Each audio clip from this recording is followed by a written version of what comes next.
Today we get to dig into verses 14 through 16. And again, I'm going to have to block in the verses in the description to read with the asterisk next to the verse we're at. So, let's dig in. I can anticipate the response that is coming. I know that all God's commands are spiritual, but I'm not. Isn't that also your experience? Yes, I'm full of myself. After all, I've spent a long time in sin's prison. What I don't understand about myself is that I decide one way, but then I act another, doing things I absolutely despise. So if I can't be trusted to figure out what is good for myself and then do it, it becomes obvious that God's command is necessary.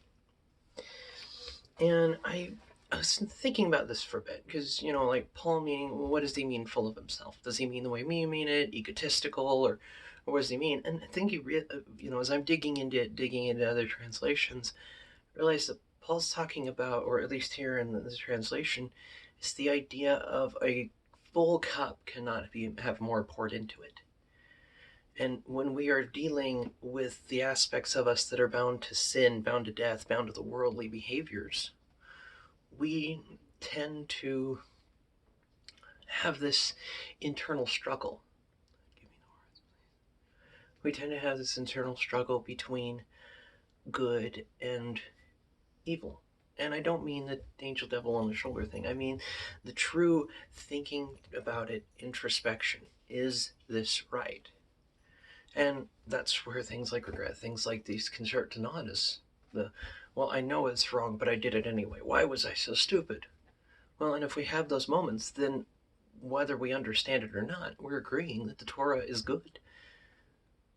That even if we're committing an evil, but we know it's an evil, then we're agreeing that the Torah is onto something, even if we've never cracked it open.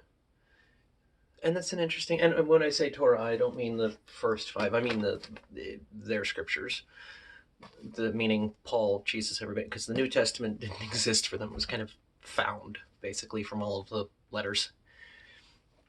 But when they say Torah, in a lot of these, especially when Jesus is talking about it, he means either the first five books or the entire thing. The Torah, the Nevi'im, and the Ketuvim. Because this was their Bible. Granted, scroll version, but...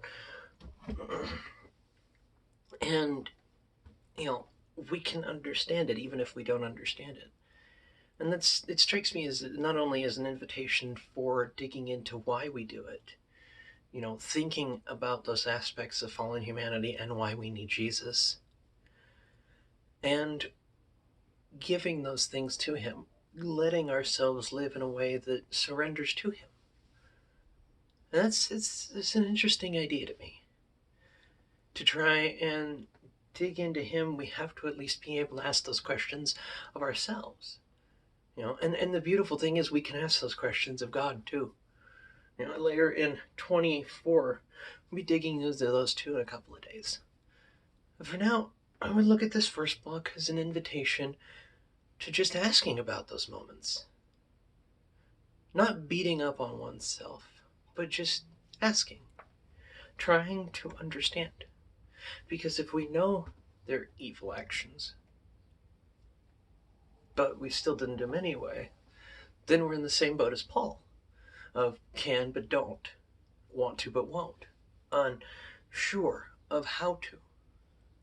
And later in the block of text, again in the description, Paul points out that Jesus is that answer.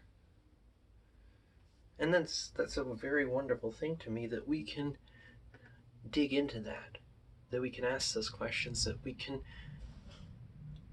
own the fact that we're not perfect.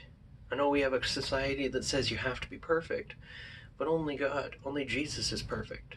The rest of us are beautifully broken and get to grow, be made whole by the potter's hand. And that's a beautiful thing. Well, tomorrow we are going to dig in for 17 through 20. I hope to see you guys then. Bye.